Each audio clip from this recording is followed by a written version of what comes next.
Y por eso les decía yo antes que todo este tipo de ideas que entendemos que le transmitiría de primera mano y debatiría con César Manrique, aunque no sepamos el calado de esos proyectos que ellos pensaron, pues probablemente fuese esa primera semillita, ese germen, en la cabeza de un artista que posteriormente, como César Manrique, transformaría la isla, ¿no? Sebastián Jiménez Sánchez, que era el inspector, por así decirlo, de las excavaciones arqueológicas de la provincia de Las Palmas, viene por aquí y en un artículo de prensa habla sobre Pancho Lasso y dice: pena es que este hombre bueno, estudioso y excesivamente modesto se desenvuelva en un ambiente falto de aliento y de estímulo, ¿no? Y efectivamente así se sentía él, y con la ilusión de, una vez pasado el primer momento más dramático de la Guerra Civil Española y una vez derrotado el nazismo, creía pues que la situación cambiaría en España y se anima a trasladarse de nuevo a Madrid, ¿no?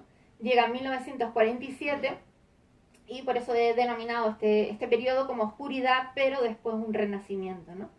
El ambiente que encuentra, a pesar de las esperanzas infundadas que tenía él, es absolutamente desolador, ¿no? Muchos artistas habían muerto en el frente, Alberto Sánchez se había exiliado en Moscú, él es encarcelado incluso, ¿no? Durante un mes también, y tiene que trabajar como sacador de puntos. Imagínense para un artista que tenía una formación como artesano y que estaba realmente enamorado, ¿no? De su profesión, de ese contacto directo con el arte, con cada una de las partes de ese proceso, esa ruptura del joy in labor, ¿no? De disfrutar en su trabajo, pues debió de ser realmente triste y dramática para él, ¿no? Y de hecho, él se encierra en sí mismo. Por otra parte, ni que decir, por supuesto, el franquismo, pues rechazó, censuró radicalmente todo lo que olía a vanguardia, ¿no? Y aquí es cuando comienza a afianzarse, en parte también, un poco por miedo, el realismo popular. Manrique, que ya se había ido a estudiar a Madrid, pues decía: cuando Lasso regresó de nuevo a Madrid para trabajar en un medio de posibilidades, que era su esperanza, no encontró la manera de trabajar con la libertad que pensaba. Primero, por una falta total de cultura del pueblo para aceptar un arte de vanguardia. Con todo lo que se había avanzado, se retrocedió, ¿no?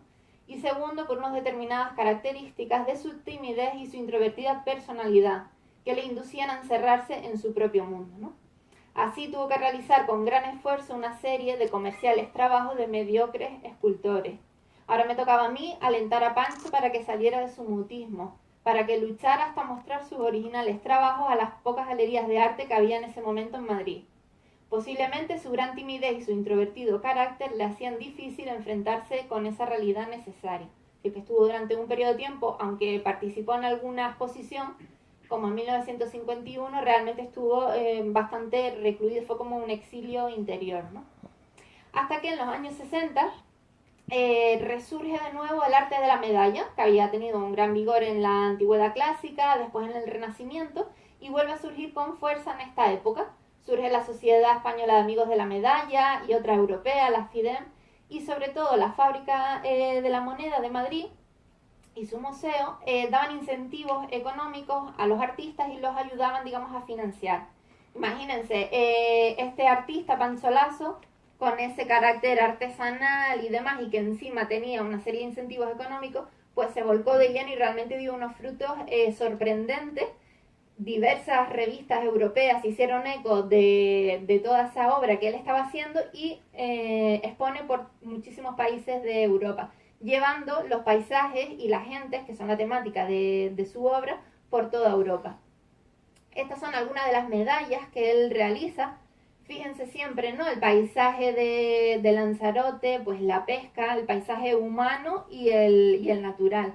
Retoma con esa seguridad que le hace sentir el afianzamiento del arte de la medalla, recupera el lenguaje telúrico de los años 30, o aquí, por ejemplo, pues todo el tema más de paisaje, ¿no? De la isla de Lanzarote. Más se adapta perfectamente a los espacios curvos, juega muy bien con los volúmenes y son medallas realmente extraordinarias, pues que captan la atención, como les decía, de diversas revistas y críticos de arte de la época. Y con esa seguridad que le da la medalla se inicia también en la pintura. La hija me contaba que él siempre quiso pintar, pero era muy estricto consigo mismo y como no le gustaba el resultado siempre destruía las pinturas hasta que ya se siente un poco más seguro, ¿no? Y realiza obras como esta. por supuesto, Lanzarote y sus campesinos y sus trabajadores son el tema, pero desde luego no son figuras en absoluto amables, ¿no? No es ese realismo populachero que decía él. Es decir, tiene un carácter expresionista tremendo también, son reflejos de ese dolor, de esa vida, de dureza, ¿no?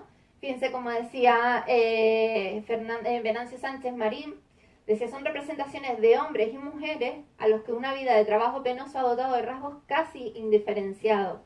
No obstante, esos rasgos violentamente esquemáticos, pintados sin blandura alguna, trasciende la historia personal inscrita en la historia colectiva, ¿no?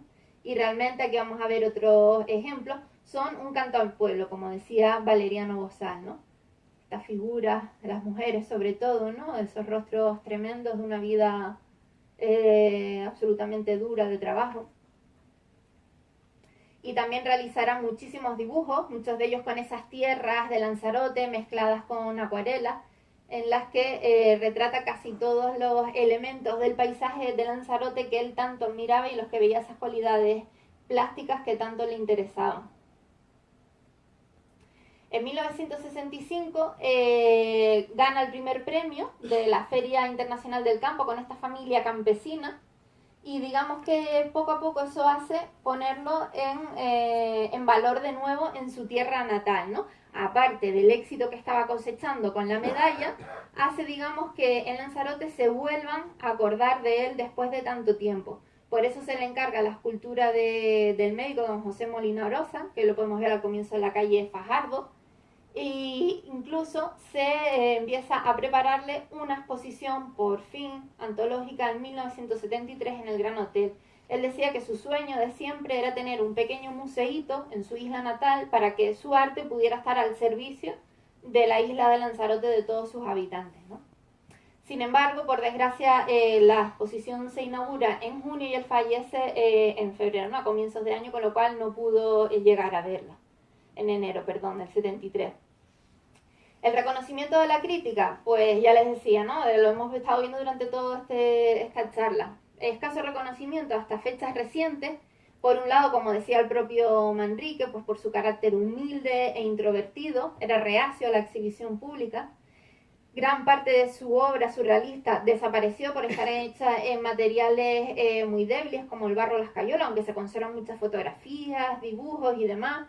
También estuvo a la sombra, ¿no?, de otros artistas por su propio carácter, pues de Alberto Sánchez o después de César Manrique, pero poquito a poco la historiografía ha ido colocándolo en su lugar. Ha sido muy importante no solo Carlos Pérez Reyes, Josefina Alice, que la nombré antes, Fernando Ruiz Gordillo, conservador de la Fundación César Manrique, y otros historiadores, hasta que este es el último catálogo que ha salido sobre la Escuela de Vallecas, y ya por fin el nombre de Pancho Lasso, ¿no?, aparece en el mismo tamaño como fundador que el de Benjamín Palencia o el de Alberto, ¿no?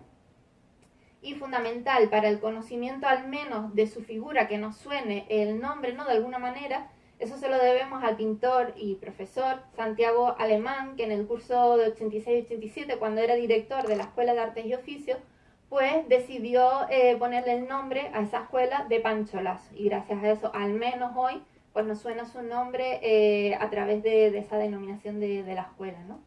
Y por supuesto, ya les decía, si hay una persona que luchó siempre hasta que falleció, ¿no?, hace poquito, por rescatar la obra de este gran artista, fue su hija Rosalía, que siempre decía que había que reparar la injusticia histórica que es el olvido, ¿no?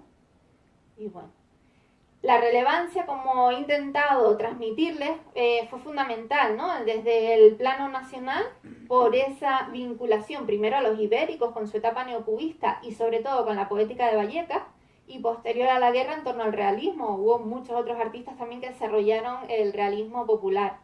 A nivel internacional, con esa vinculación a la medallística, donde cosechó grandes éxitos y fue uno de los renovadores. Y en el plano regional, pues por ser uno de los iniciadores, sin duda, de esa estética telúrica que ya posteriores artistas, no solamente escultores, sino pintores también, han venido desarrollando, ¿no? Aquí lo tenemos en una imagen de 1924, ¿no?, cuando apenas era un muchachito que aprendía prácticamente él solo en esa escuela precaria todavía de artes y oficios, con el retrato, creo que esta era su hermana María, de Aquiles, de su madre, de su otra hermana, si no me equivoco, supongo que este sería algún hermano también, ¿verdad? Y bueno, como decía Celestino Hernández, pues dedicado a Francisco Lazo, que nació escultor para hacer de los hombres escultura sin apenas recibir nada a cambio, ni siquiera de los suyos, ¿no? Y bueno, hasta aquí.